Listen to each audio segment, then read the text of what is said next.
was anxious to see him, too. If I had a tail, it would be whipping side to side just like Brigit's. I walked over to the door and opened it as Seth and Blast stepped into the landing outside.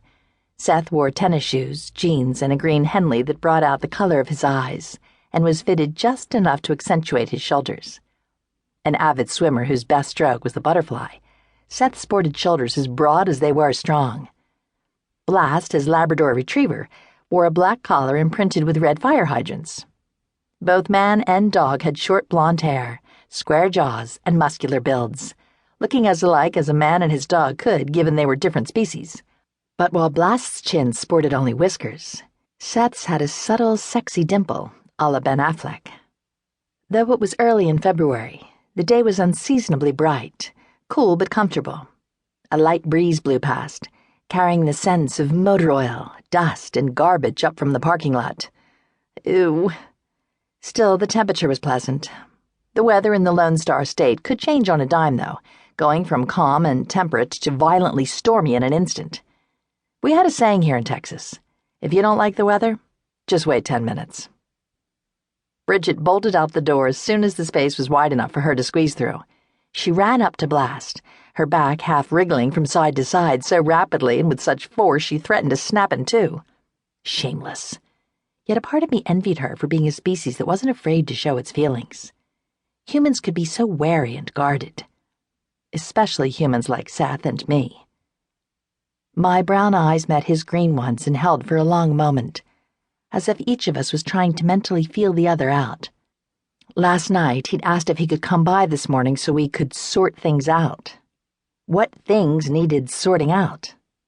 Long story short, last autumn, after we'd dated loosely for several weeks and I'd begun to fall hard for Seth, he had suddenly ended things for no apparent reason, leaving me confused, lonely, and heartsick.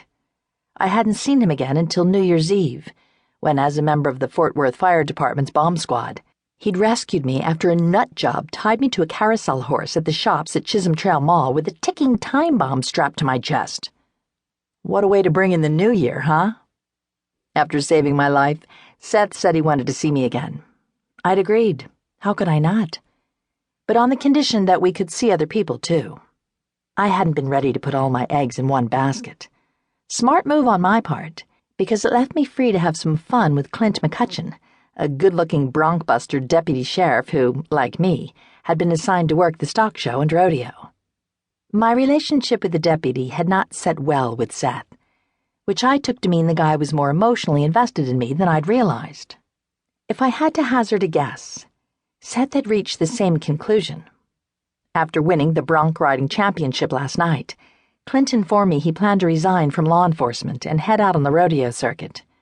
Though we'd had some fun, it was clear the deputy and I were not soulmates. We parted with no hard feelings. So, here were Seth and I, preparing to sort things out. "Morning, Megan," Seth said in greeting, his deep voice, as always, causing a little spark inside me. I tilted my head. "You're a half-hour early."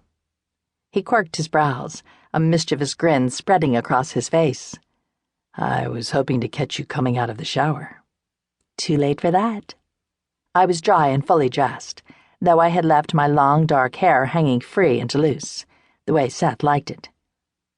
He reached out a hand, took a lock between his fingers, and tentatively toyed with it, eyeing me all the while, assessing my reaction. He held it to his nose. Peaches. The fruity scent was courtesy of Brigit's flea shampoo, which I discovered left my hair soft, shiny, and, yes, pest-free. But let's keep this little secret between us, shall we? When he finally released my hair, I patted my leg and called the dogs, who ran into and around my apartment, barking up a storm. Roof, roof, roof, roof. Bam, bam, bam.